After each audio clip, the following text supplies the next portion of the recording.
Olá, olá, tá começando agora mais um Marketing Caos. Você não pediu, mas eu estou de volta.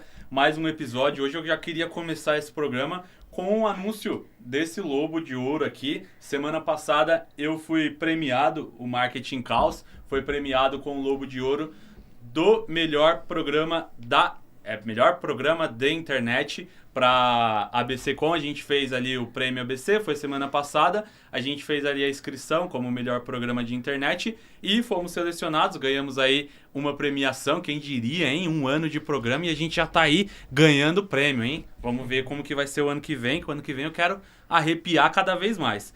E para um episódio tão especial, que a gente está aqui, um episódio premiado, né? Eu também queria receber convidados especiais, não é o Juliano, eu quero convidados bons nesse episódio. Eu trouxe o Douglas e a Michelle, a gente veio aqui falar um pouquinho sobre marketing B2B, marketing para a indústria gráfica e dois especialistas aí para a gente falar sobre o tema. Vou pedir para vocês se apresentarem e agradecer a presença aí nesse episódio.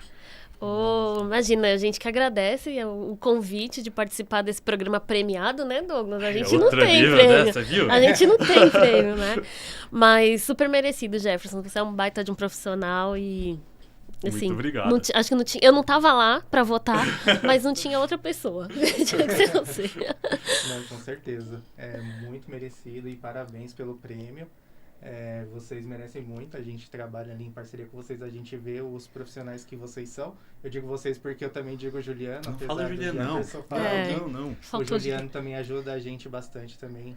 Mereceria um prêmio desse. Verdade. E muito obrigada pelo convite, né? Agora eu vou pedir pra vocês se apresentarem, então. Bom, eu sou a Michelle Fernandes, eu sou gerente de marketing da Holland DG. É uma empresa multinacional japonesa. Nós somos fabricantes de equipamentos digitais de impressão digital, né? E eu sou o Douglas, coordenador de marketing da Holland também. Aí, 8 anos trabalhando já junto com a Michelle na Holland. No caos, né? Desse mercado gráfico também. 8 anos aí dentro desse mercado. Dentro do marketing. Então, já queria conversar com vocês um pouquinho sobre isso, né? O que vocês acham que é mais desafiador dentro de um mercado técnico, né? Como um mercado gráfico. O que vocês acham que é mais desafiador em comunicar dentro desse mercado? Eu acho que é justamente o fato dele ser muito técnico, né? E ali a gente tá falando, assim, com vários tipos de pessoas. A gente tá falando com quem não sabe o que é uma impressão digital. A gente está falando com pessoas que estão há anos no mercado de comunicação, de impressão digital, né? Então, eu acho que o mais difícil é a gente pegar esse mundo tão técnico e transformar numa linguagem gostosa de se ler, de se ouvir, né? E de se discutir também, né? Sim, eu também compartilho dessa visão da Michelle. É muito complicado porque hoje a gente tem dentro do mercado gráfico o desafio de comunicar com quem está começando. A gente teve um boom aí, né, em todos os mercados pós-pandemia do empreendedorismo, principalmente aqui no Brasil. E no mercado gráfico não foi diferente. Então, a gente tem bastante entrante dentro desse mercado e a gente tem o desafio de educar ele, né? Porque ele está começando, às vezes ele não conhece a tecnologia e, ao mesmo tempo, a gente já tem essa pessoa que já está há muito tempo, já é bem técnico e é uma pessoa, às vezes, um pouco mais exigente, né? Então, a gente tem esses desafios aí nessa comunicação.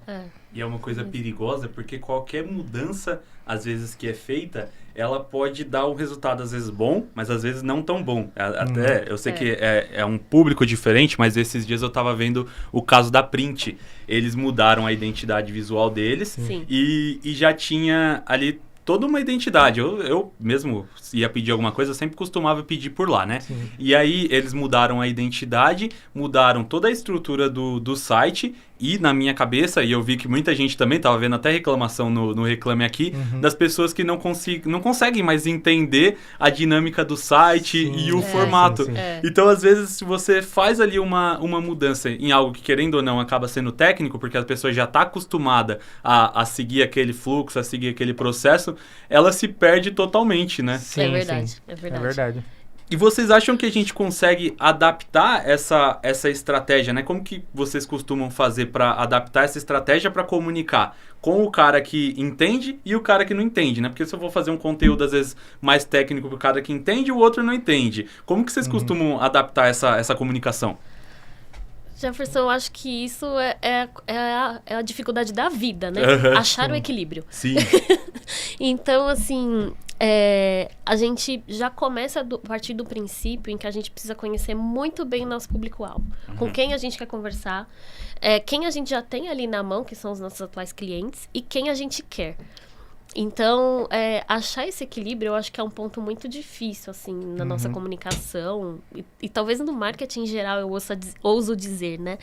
Mas o legal do marketing, eu acho que a paixão do marketing é que a gente vive ali no teste, nos erros e acertos, e você consegue contornar. Então, eu acho que isso vai te desafiando todos os dias para você achar esse equilíbrio, né? Sim. Então, eu acho que, assim, a gente parte do princípio que eu preciso conhecer muito bem meu público-alvo. Então, se eu tô falando com uma pessoa muito técnica, eu tenho que me desafiar a falar tecnicamente. Se eu quero atingir aquele público que está começando agora, eu vou fazer uma comunicação mais light, uma comunicação mais gostosa. E, assim, eu falo bastante, eu vou deixar, não sei, a gente já vai compartilhar. Mas, e existe a coisa da geração também. Isso. A pessoa, ela pode ser antiga de mercado, mas de uma geração nova, e a gente tem que se adaptar nisso a todo momento. E eu, particularmente, assim, isso pra mim é a paixão do marketing. Não tem rotina. Eu costumo até brincar, assim, se você tem rotina no marketing, você tá fazendo errado. Exatamente. Eu acredito que hoje o marketing, ele é muito mais do que já foi, né? Você conhecer de pessoas e você tentar ao máximo fazer a conexão com aquilo. E eu acredito que o resultado, ele vai vir como consequência, sabe? Então, o nosso desafio está sendo sempre, em todos os aspectos, conhecer o cliente. Então, conhecer qual o nível de maturidade o negócio dele está no momento, para a gente saber fazer a melhor comunicação e acertar nessa comunicação, sabe? Então, eu acho muito que, assim, se você não entende de pessoas hoje em dia, se você não entende o comportamento delas, então, se você não aceita que as pessoas estão mudando, que novas gerações estão vindo, então você está muito propício a prejudicar a sua comunicação, prejudicar o seu marketing. Então, acho que todo o começo, assim, de qualquer estratégia, de qualquer comunicação, ela vem de você conhecer as pessoas primeiro, mesmo sendo B2B, que é uma coisa que eu acho que a gente vai falar muito sobre isso aqui, que o B2B fica muito travado na questão técnica, mas são pessoas que estão fazendo esse B2B, né? Então, uma empresa tem uma pessoa por trás. Então, entender isso e aceitar essa mudança e você conhecer a pessoa, você estar no caminho, na direção certa para fazer uma boa comunicação. Não importa, é isso que você falou, não importa que seja uma empresa B2B, o relacionamento é sempre pessoas entre pessoas. É uma pessoa que determina que eu vou fazer aquela aprovação, é uma pessoa que determina que eu vou fazer aquela compra, e como você toca essa pessoa faz diferença, né? Antes, a gente tinha uma relação, às vezes, muito unidirecional, né? Então, assim, eu tô procurando algum produto, às vezes eu ia num catálogo, pegava ali numa lista, escolhia a empresa. Hoje em dia mudou totalmente, né? Porque as empresas, elas precisam se comunicar, elas precisam passar a imagem dela. A rede social transformou essa comunicação num relacionamento entre as duas partes, né? Então, o tempo todo eu quero pensar ali, eu vou comprar a minha impressora, né? Então, eu vou lá, eu vou ver se essa empresa, como que ela se comporta na rede social, quem que são as pessoas que aparecem ali dentro daquela empresa, e vocês devem notar isso, sempre que a gente utiliza, né, essa pessoalidade ali para comunicar em rede social, o resultado acaba sendo maior, né? Então, sempre pessoas para pessoas, né? Exatamente. E eu acredito que isso faz muito diferença mesmo. Até tem um caso, eu compartilhei já com o pessoal lá na Holland, a minha noiva, ela passou por uma situação, assim, de terem furtado o celular dela, etc, etc. E quando a gente foi numa empresa de telefonia, porque precisava bloquear o chip, a atendente, ela quis meio... Eu não vou falar o nome, tá? A atendente, ela meio que quis aproveitar aquele momento para vender um novo chip, vender um seguro, etc, etc. Então, a gente saiu com uma experiência muito ruim.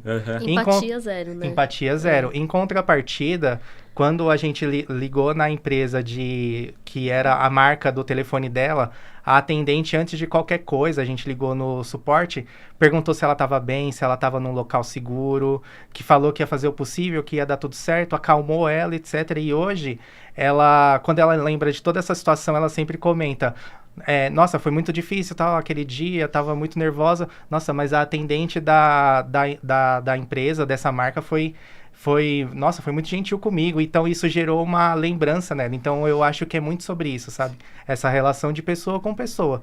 Então, foi uma experiência ruim da pessoa que se aproveitou para tentar vender e a outra foi, não, pode deixar que a gente vai resolver seu problema, sabe? Então, acho que é isso. Como que vocês fazem lá para trabalhar esse relacionamento com o cliente, né? Porque aí eu não sei efetivamente como funciona, né? Se a pessoa ela compra, depois ela precisa manter suporte de relacionamento. E como que vocês fazem isso? A gente tem a compra, né? A primeira compra.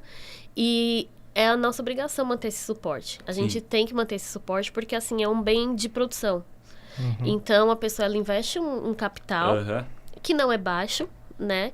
E ela tem sonhos por trás daquilo. É o sustento da família, é o sonho de comprar uma casa melhor, um carro melhor. Então, a gente se prende muito a essa questão de dar o melhor suporte para aquela pessoa. Até assim, ela compra a máquina e a gente quer que ela continue comprando as tintas, os consumíveis, as peças de troca do equipamento. Então a gente até um novo equipamento, exatamente. Então eu costumo até pensar que a gente não trabalha mais aquele funil de marketing que todo mundo conhece. A gente trabalha um círculo. Sim, exatamente. Né? A gente está educando, a gente convence, a gente tem um relacionamento, a gente quer manter esse relacionamento com o nosso cliente. Então, hoje ela pode estar comprando consumível, ela pode estar comprando peça, mas a gente quer que ela comece ali da impressorinha mais em conta, mais devagarzinha, e assim a gente vai acompanhando a empresa dela crescer e ela ter um parque de máquinas gigante e atender clientes. Então a gente quer fazer parte desse sonho do começo ao fim, sabe? Então a gente pega muito essa questão de suporte técnico, sim. Isso está dentro do suporte, então, né? Ali sim, de pós-venda, né? A gente parte muito do pressuposto que a gente está cuidando além do equipamento, porque é isso que a Michelle falou. Lá na Holland, eles compram o equipamento, muitos deles, é o primeiro equipamento, por exemplo, então ele quer é o sonho deles. Então, a vida dele depende que aquele equipamento rode conforme ele está esperando, que renda o lucro, aquilo que ele está esperando para a empresa dele crescer. Então, a gente tem que ter na nossa cabeça que a gente está lidando também com essa situação. Não é só, o equipamento quebrou, eu vou e arrumo. Você tem que fazer o cliente se sentir confortável e seguro de estar com aquele equipamento e continuar com aquele equipamento até do começo até o negócio dele se transformar numa grande indústria, num grande negócio, né? Exato. A gente tem até serviços, assim, que a gente fala, assim, a gente se preocupa com o seu equipamento enquanto você cuida do seu negócio. Exatamente. Então, a gente tem esse serviço de pós-venda porque realmente isso que a gente quer. A gente quer estar do lado, a gente quer ter empatia, a gente quer acompanhar ele em todos os momentos da empresa dele. E esse mercado é muito legal, porque que é o mercado de comunicação visual, principalmente. Muitos pais deixam as empresas para os filhos continuarem. Então, as coisas são muito familiares, sabe? E eu costumo até dizer que esse mercado é tipo uma fênix. Primeira crise que existe, você sabe, corta marketing, corta propaganda, corta PDV e, consequentemente, esse mercado sofre. Mas, assim, eles são tão criativos que eles renascem de uma forma tão bonita e mais forte. Então, assim, a gente tem que estar lá junto com eles, porque eles vão lembrar da gente que quando eles mais precisaram, a gente estava lá do lado. É engraçado você falando até do criativo, porque às vezes a gente aprende muito com os nossos clientes, sabe? Porque de uma aplicação diferente que talvez a gente não conhecia que dá para fazer com o equipamento nosso e a gente aprende com os nossos clientes. Então, eles estão sempre se ressurgindo mesmo, se reinventando. Igual o seu Lobo de Ouro aí. Foi lindamente impresso e espero numa roda. Exatamente. Muito provavelmente. O que é interessante é justamente também, se você para pensar, a mudança de mercado, até se você pega a questão do DTF, né? É uma tecnologia nova.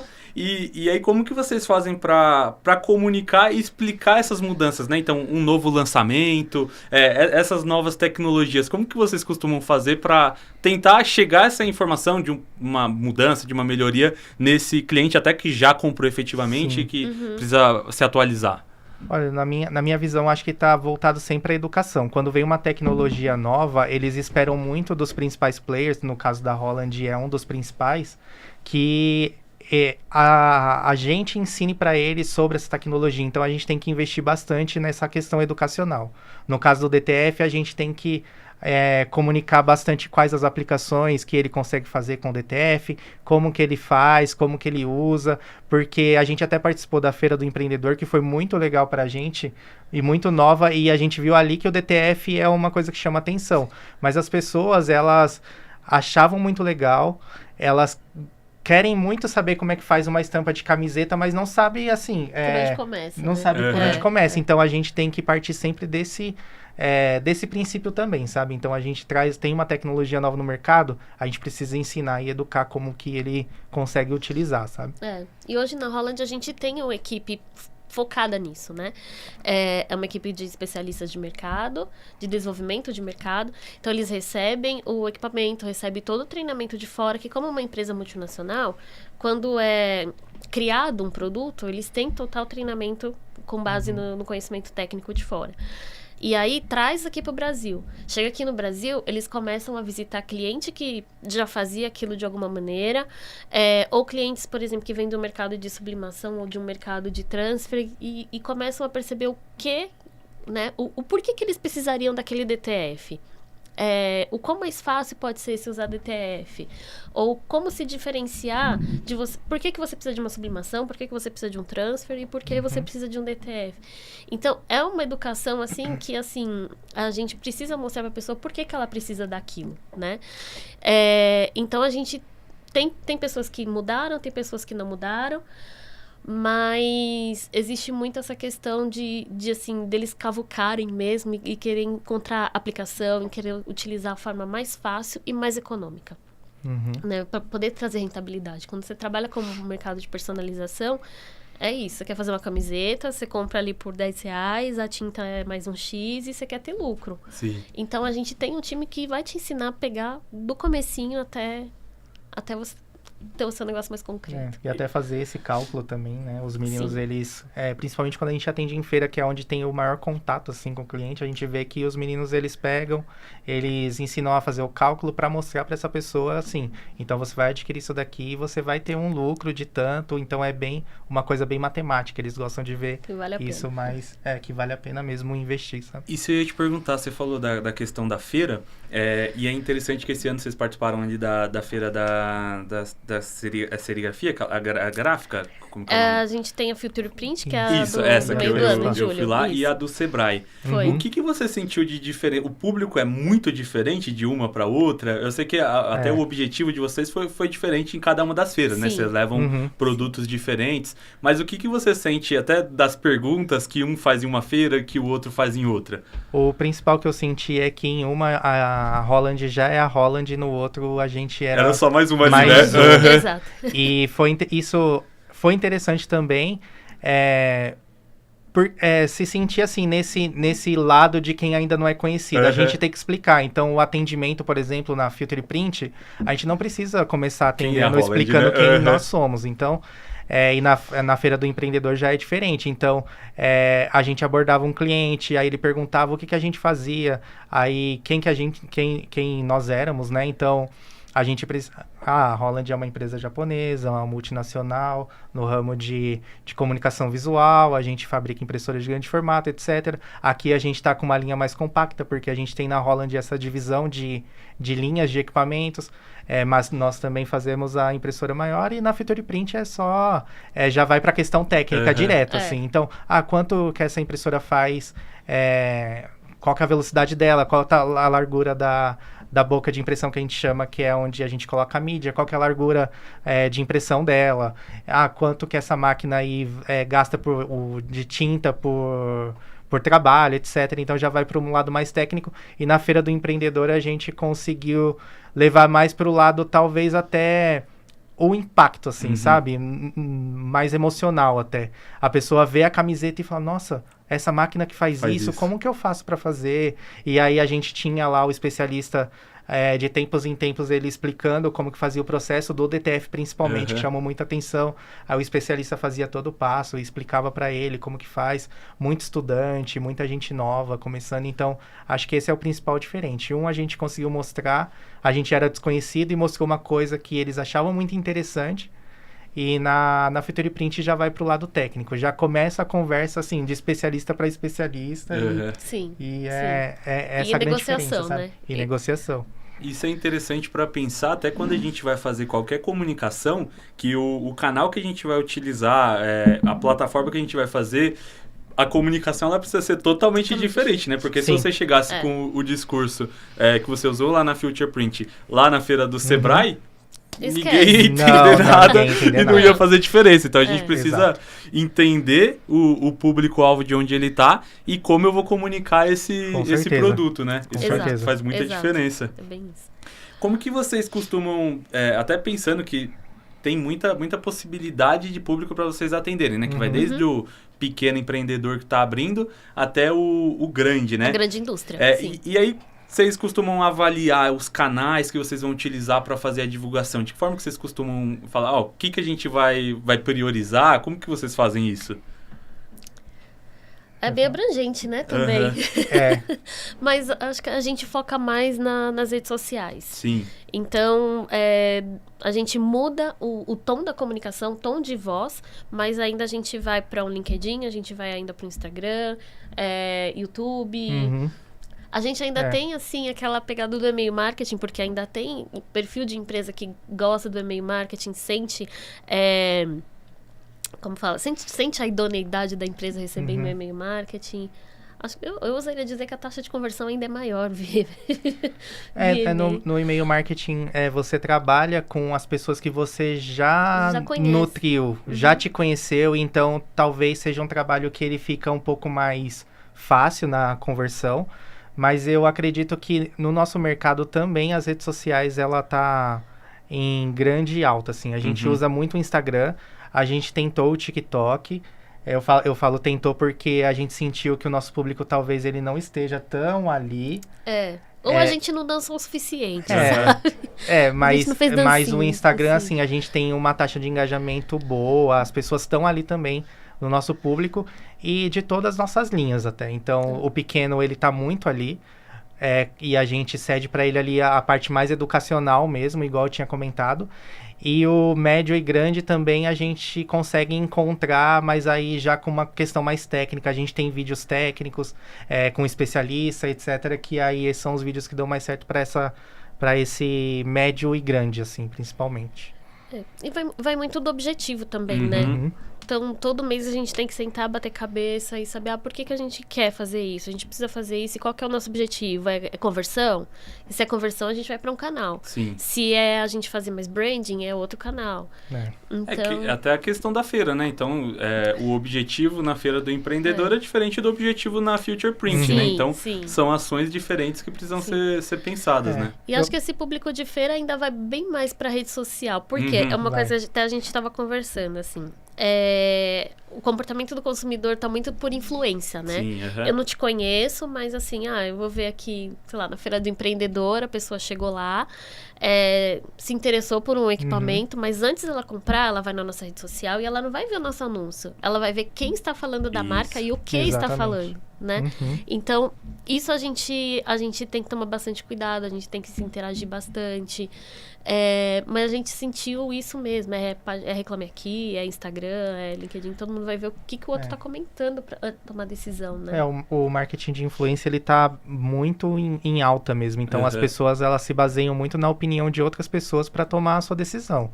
Então, a gente mesmo, em algum segmento, que é algum serviço que a gente contrate, algum produto, a gente faz muito isso. Loja, hoje, se você for no e-commerce, todos os produtos são ranqueados e todos os produtos têm lá o que a pessoa que já comprou acha dele, e aquilo influencia diretamente na compra. Então, no nosso mercado, isso também está acontecendo muito, assim, esse boom, assim, de busca por influência, e até na própria empresa, sabe? Então, hoje, se a gente fica trabalhando nossa comunicação sem utilizar a imagem de uma pessoa, mesmo que seja... E no nosso caso, eles buscam muito a imagem do especialista do produto, a nossa taxa de conversão ela é muito mais baixa se a gente simplesmente fazer um design e publicar uma imagem, sabe? Então, esse tipo de mudança que a gente está tendo que passar. Se adaptar, né? Continua se adaptando até hoje, né? E a adaptação, acho que é algo difícil, né? Porque, você tá... Porque passar pro vídeo não é uma coisa simples, né? Sim. E assim, se já é difícil às vezes pra quem tá ali no marketing, às vezes que tem mais experiência com isso, pro especialista ali, que é a pessoa que tem que falar, deve ser um desafio ainda maior, Muito né? grande. O cara, ele entende Sim. do técnico, né? Ele não entende de ter que comunicar, de ter que pegar a Todo câmera mundo ali e trava falar. na câmera. Exatamente. Pois é. Todo mundo Aí, trava. ainda bem que ainda não tem que começar a fazer dancinha, né? Já pensou se vocês tiverem que começar a colocar o técnico pra fazer dancinha e ele Aí- vai... Aí Ainda a bem, gente ainda bem que cancelou. essa fase ela já passou um pouquinho. A gente cancelou o TikTok. Mas a gente, na época do TikTok, a gente Chegaram a pensou. experimentar. Não experimentamos, mas a gente pensou. É mais difícil. É que com uma impressora, assim, é meio difícil você associar uma dancinha com ela, mas... Sim. É. Tem que pensar sempre nas formas diferentes. Vocês já chegaram a experimentar? Não sei se já chegaram a trabalhar até nessa questão de algum influenciador, efetivamente? Já. Chegamos. E como gente foi a trabalhou. experiência? Foi diferente. Foi boa, assim, de um Aham. modo geral. A gente talvez não sentiu, assim, o impacto que a gente esperava. Sim. Não é uma crítica se ele assistir um dia esse podcast, não é uma crítica ao trabalho do influenciador. Mas não gerou o retorno que a gente estava esperando, mas eu acho que foi uma forma diferente e muito legal de Aham. trabalhar, sabe? A comunicação na época do equipamento, ele estava chegando ainda, né? O látex, na Holland, né? E a gente sentiu, assim, que deu uma movimentada, a gente ganhou alguns seguidores, mas o resultado Uhum. final ali na ponta, talvez nem tanto, tá? O trabalho de influencer nesse mercado, não existe assim um influencer como a gente tá acostumado nos outros mercados. Eu tô usando esse produto pra mim.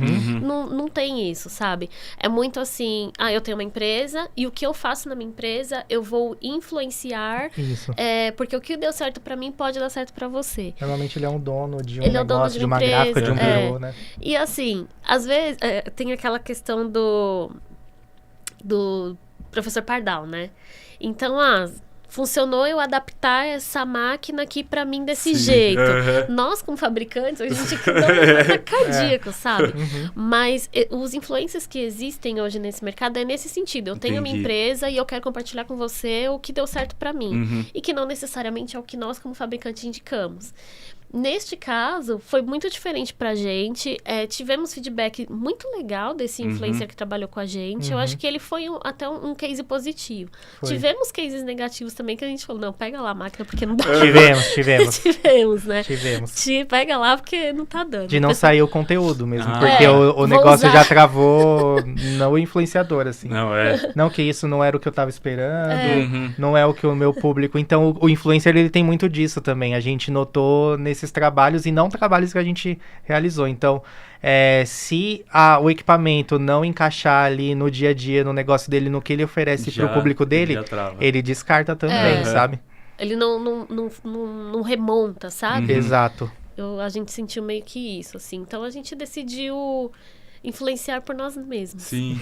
Você sabe que esse ano eu comecei a estudar esse mercado de sublimação. Até porque eu comprei uma máquina de fazer caneca, essa aqui eu fiz com ela. E aí eu comecei a estudar tanto sublimação como do DTF para entender um pouquinho como funciona. Uhum. E aí eu reparei muito disso que vocês estão falando. Então você tem muito influenciador, que é isso, né? A pessoa, às vezes ela tinha ali uma fabricação, Sim. e aí ela começou a produzir vídeo, e aí ela vai explicando. Principalmente isso vai muito para quem tá começando ali, que é a pessoa que não conhece, e aí ela vai pesquisar. Então, se você for parar para pensar dentro do impacto do influenciador, e aí se eu for pensar ali no público, né? Você pode atingir aquele que tem um conhecimento menor, né? Porque a pessoa que já tem um conhecimento maior, ela não costuma estar tanto ali. Sim. Então, e aí tem que pensar numa outra forma de atingir essa pessoa que então não sei que tipo de influenciador que seria esse, né? Pra um cara que já, sei lá, já tem mais experiência em gráfica, já tem mais conhecimento, né? Sim. A gente chegou a fazer, foi até engraçado, um trabalho assim com o DTF, né? Uhum. E foi até no nosso showroom lá. A gente recebeu uma máquina pequena, que é para quem tá começando mesmo. Aí a pessoa que foi trabalhar com essa máquina lá na showroom chegou com micro-ondas no braço. Então, assim, a gente indica a máquina, você tem um forno específico pra fazer isso, e ela levou um micro-ondas. Então, aquilo a gente já fica assim, ai meu Deus. Sim. E ele super trabalhando. Deu certo? Pra ele deu certo, gente. Pra ele deu certo, mas não significa que vai dar pra todo mundo. Sim. Então, assim, aí a gente tem essas questões, assim, porque tem muito professor pardal nesse mercado. Ao passo que a gente aprende muito, a gente também tem bastante taquicardia. E eu acredito que, principalmente no mercado de personalização, tem muita gente fazendo Isso. e postando na internet, influenciando. Alguns têm mais seguidores, outros têm menos, mas tem muita gente fazendo mesmo, sabe? Principalmente com DTF. Tanto o têxtil quanto o UV também, que é uma das tecnologias novas. É que como é o mercado que, querendo ou não, você tem uma barreira de entrada mais baixa, então você vai ter uma possibilidade de entrante muito maior, né? Que é diferente da pessoa abrir uma gráfica profissional mesmo maior, porque aí ele tem uma necessidade de um investimento maior. Então você tem menos pessoas, né? E como tem muita gente fazendo e postando, outras pessoas falam, também vou tentar fazer, vou tentar entrar, vou tentar vender caneca, tentar vender camiseta, vou comprar essa máquina e começa, sabe? Sim. E é muito mais fácil de você começar mesmo nesse mercado de personalização.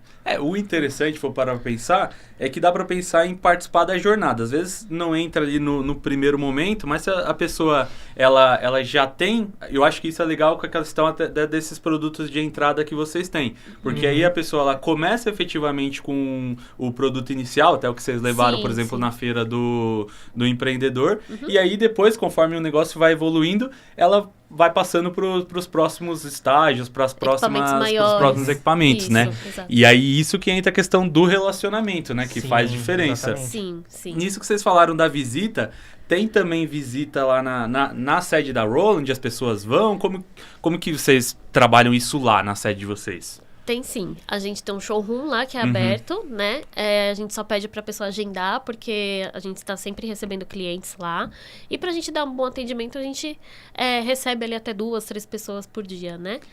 E aí é só agendar com a gente lá, ou então com os nossos canais, entrar em contato com a gente nas redes sociais, qualquer lugar a gente tá respondendo e é possível sim. E aí esse atendimento é pra quem já é cliente ou também eu não sou cliente ainda, eu tenho interesse, eu conseguiria agendar? Pode ser, para qualquer pessoa. Isso é interessante, que aí ela consegue ver, visualizar a máquina e tudo mais, né? Exato. Legal, isso é interessante porque faz bastante diferença, né? Pra pessoa ter aquela noção ali do produto na prática, né? Porque as pessoas não têm noção, é como você falou, as pessoas pegam uma caneca impressa e falam, nossa, como é que fez isso, sabe? A pessoa não tem noção. Pega um troféu, não tem noção que foi impresso. Pega uma camiseta, não tem noção. Então, assim, até foi a nossa primeira participação na Feira do Empreendedor. E isso que foi muito legal, porque, assim, todo mundo sabe que tudo pode, né? Nós sabemos que tudo pode ser impresso. Uma cortina pode ser impressa, mas a pessoa que tá ali, ela não tem um pingo de noção de que a blusa que ela tá usando pode ter saído de uma máquina daquela. Então, o sapato que muitas vezes uma criança tá usando pode ter sido impresso também. Tudo é impresso, sabe? Então, acho que a gente tem que ter esse papel para quem tá começando. Tô com um capital, quero começar com alguma coisa, não sei o que, não sei onde. Então, a gente tá aberto lá para isso, a gente ajuda também quem quiser começar e crescer. Eu acho que a comunicação visual, ela tá presente muito forte no nosso dia a dia em tudo, né? Que seja, aqui é uma comunicação visual mais digital, ali a gente tem algumas coisas adesivadas. Se você andar na rua, então, você vê outdoor e você vê OH hoje em dia, tem o OH mais digital também. Então, a comunicação visual, ela está no nosso dia a dia de forma completa, mas as pessoas ainda, algumas pessoas, elas não sabem como que aquilo é feito, né? Que aí entra no que a Michelle disse. Então, quando ela vê um banner saindo da nossa máquina ali, dá uma demonstração, que ela meio que cai a ficha, sabe? Se vai no hotel e vê lá um papel de parede bonito, você passa, nossa, saiu da fábrica, assim, não, aquilo é impresso. Você pode imprimir sua mesa, sua cadeira, sua casa pode ter impressão digital. A gente só não imprime a tatuagem. Por enquanto, né? Vai que inventem tecnologia que faça. É que é uma coisa que tá tão presente no nosso dia a dia, porque aí você vai virando um commodity ali, já tá acostumado, né? Então a pessoa não cria essa noção, né? Exatamente. Outro ponto que eu queria abordar com vocês, na questão lá da própria Roland, né? Em trabalhar dentro do marketing de uma empresa multinacional, né? Como que funciona essa questão da comunicação? Até pensando, porque aí vem a informação para um mercado diferente, Sim. então cria-se um produto lá fora e vocês precisam adaptar isso para comunicar para o Sim. brasileiro, né? Sim. Como que vocês trabalham nisso? Na minha visão, assim, tem 2 pontos, né? Uhum. Tem o desafio, que eu acho que o grande desafio é você alinhar a comunicação que vem com a nossa região, assim. Uhum. A gente tem um equipamento japonês na Holland, muitas vezes trabalhado por europeus ou por americanos no lançamento. Uhum. Então, ali você já tem muita cultura diferente, tanto da japonesa quando vem, e dos americanos e europeus na hora de construir aquele lançamento. E quando vem pra gente essa comunicação, nosso principal desafio, e maior, eu acho, é alinhar com o Brasil, que é um país um pouco mais acalorado, assim. Pessoas de mais sentimento, de mais proximidade, que gosta dessa relação mais próxima, sabe? Mais empática mesmo. E aí, no meu ponto de vista, esse é o nosso principal desafio. Quando a gente vai lançar o equipamento, a gente recebe toda a comunicação core do Japão, né? Uhum. Então, essa aqui é a chamada principal que a gente tem que usar. Então, vindo tanto do Japão, Estados Unidos e Europa, a gente às vezes pega coisas para traduzir que para eles fazem sentido, pra gente não faz muito. Então, assim, como que a gente pode usar o mesmo conceito, adaptando as palavras que o brasileiro gosta de um jeito mais latino, né? Que é assim, colocando sempre o cliente no centro. Esse é o nosso principal desafio. Uhum. Colocar o cliente no centro é um caos global, tá? Mas a forma que o americano coloca de um jeito, que o europeu coloca de um jeito, o japonês e, consequentemente, o brasileiro é too much, assim, né? Eu acho que esse realmente, eu concordo com o Douglas, é o nosso principal desafio. Ao passo que é também muito legal. Recentemente eu passei a fazer parte desse grupo de marketing global também. Que a gente tem um grupo de marketing global, né, que a gente se encontra de 2 a 3 vezes no mês para discutir estratégias de produto mesmo. E você vê o quanto que é diferente, né, as comunicações. Essa troca, né? Ao mesmo passo que a dor do consumidor é a mesma. Sim. Né? Então a gente fica falando assim, não, porque os Estados Unidos, Europa e Japão é país desenvolvido, não sente igual ao Brasil. Eles sentem sim, eles também não querem ficar gastando dinheiro com tudo. Pagando coisas caras, sem ter retorno. Então, a dor é a mesma, mas como que a gente vai comunicar essa forma, assim, mais acalorada do latino e que se junta no limite do americano e do europeu, principalmente, né? A gente teve uma experiência muito legal, que a gente, pela primeira vez, o Brasil encabeçou a criação de ferramentas de marketing de um equipamento.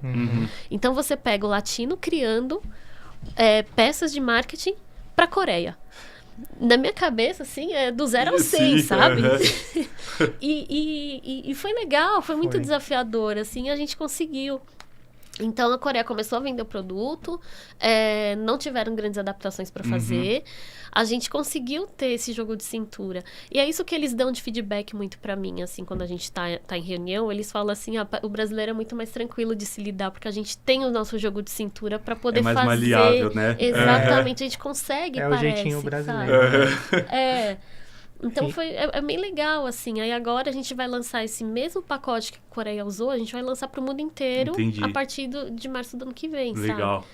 Então, por mais que a gente receba esse core, é bem bacana que esse jeitinho brasileiro parece que unifica as nações. E foi legal ver a aceitação deles também para a proposta que a gente apresentou, que era uma coisa diferente de construção de uma branding de produto, de um produto em si, né? Então, Sim.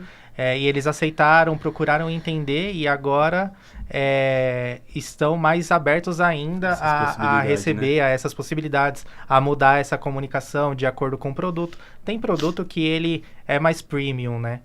Talvez, dependendo do público, vai ser mais assertivo usar uma comunicação americana ou europeia, e para outros produtos eles estão bem abertos a usar a comunicação mais brasileira, assim, mais próxima.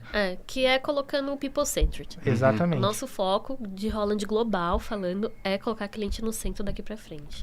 A gente até começou... Tá atrasado um pouquinho, né? A gente até começou falando dessa questão do B2B hoje, não é só B2B, né? Então é o H2H, que é isso que a gente está tentando fazer, e é nisso que eles estão procurando a gente para também trazer para a marca de uma forma mais globalizada. Exato. Porque a partir do momento que eu tô falando de pessoas para pessoas, a gente não tá falando especificamente do produto nesse momento, né? Não. Então, Sim. quem eu tenho que pensar é no público. No público. E isso, para mim, casa perfeitamente com a questão até da diferença das feiras, né? A partir do momento que eu coloco a pessoa no centro, eu sei para quem que eu vou falar e aí sim eu vou pensar como que eu vou comunicar para essa pessoa. Exato. Mas primeiro eu penso na pessoa que eu tô falando. Sempre. É uma pessoa que conhece, é uma pessoa que não conhece, Exato. então eu vou adaptar a minha comunicação para essa pessoa, né? Essa é a nossa a principal gente tá- visão e objetivo, né? Exatamente. A gente tá a todo momento querendo mostrar pra você que não sabe quem é a Holland e não sabe quais são os equipamentos que a gente tá a todo momento querendo mostrar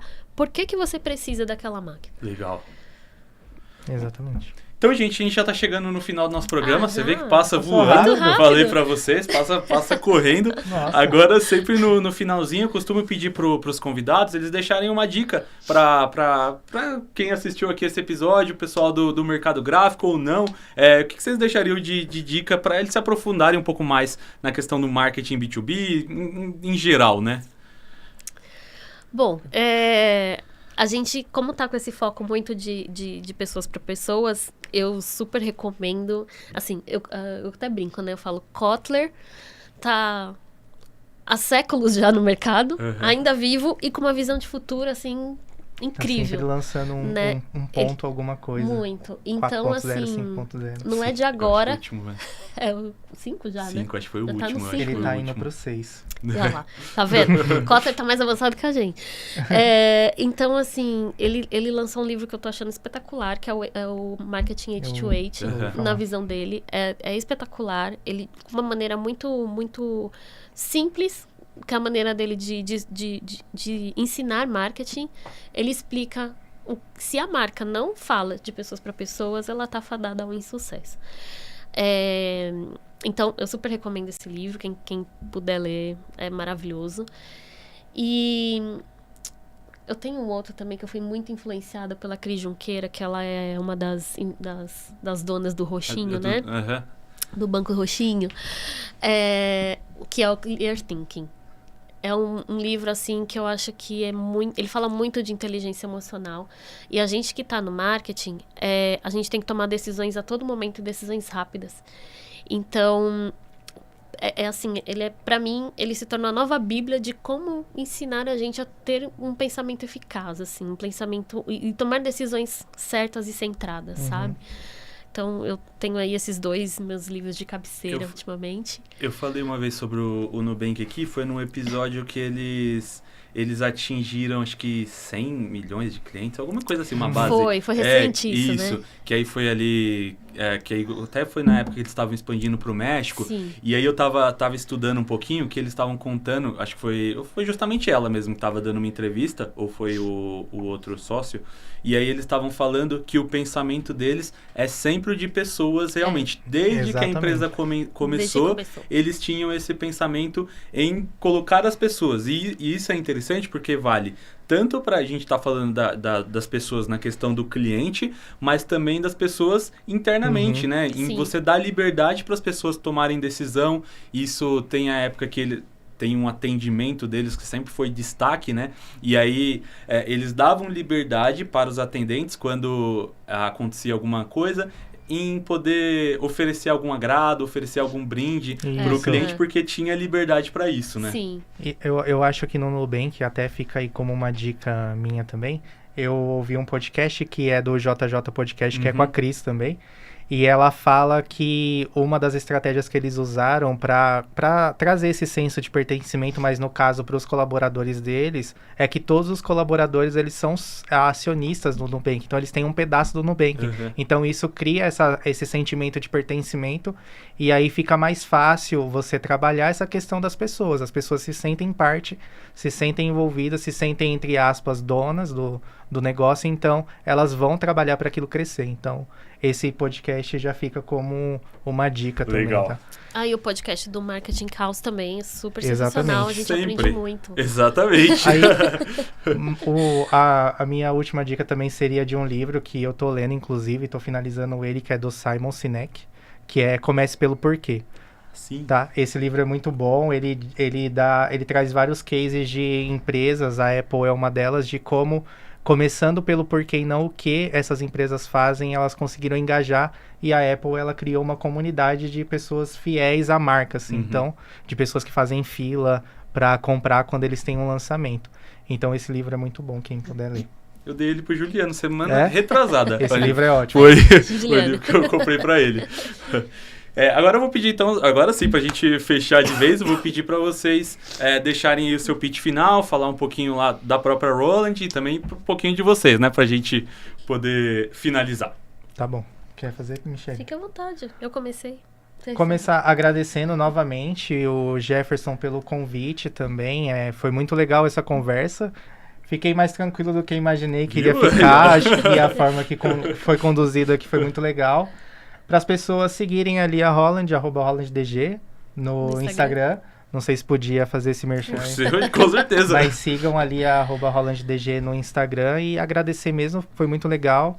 As pessoas assistirem mais Marketing Caos para adquirir esse conhecimento. Eu vou assistir outros episódios, assisti alguns, vou maratonar Marketing Caos. Mas eu queria só agradecer mesmo pela oportunidade de falar um pouquinho desse mercado que ele é muito oculto, vamos dizer assim, o mercado gráfico. Bem setorizadinho. E ao mesmo tempo em todo lugar. Só nesse estúdio aqui a gente tem muita comunicação visual e as pessoas não conseguem enxergar esse mercado, então é legal falar um pouquinho para as pessoas conhecerem o mercado gráfico, a comunicação digital aí. É isso aí. Eu também quero agradecer, Jefferson, o convite. Parabenizar de novo pelo prêmio, super merecido. E segue a gente, como o Douglas falou, né? No Instagram, @RolandDG. Brasil. É isso. Eu tô mais nervosa agora no final. Tranquila. Então, muito obrigado mais uma vez. Obrigado. Chegamos aí ao final de mais um episódio.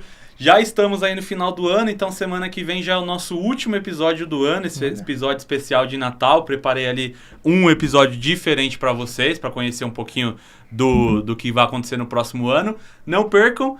Muito obrigado e semana que vem nos vemos. Valeu! Obrigada. Valeu, Tchau. pessoal. Valeu, Tchau. pessoal.